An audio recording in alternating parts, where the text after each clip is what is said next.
Welcome back to another technical deep dive here in the debug zone.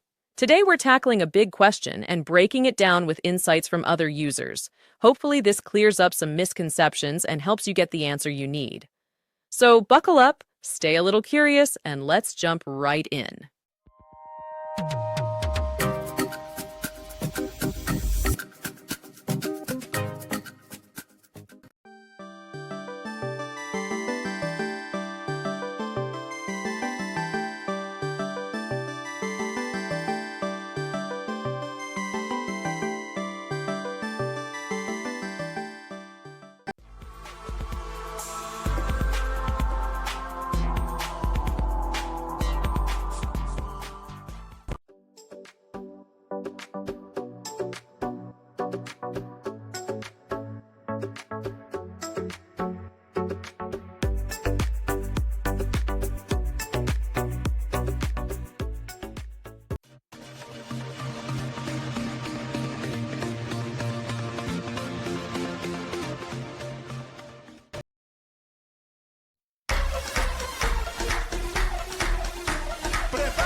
And that's a wrap.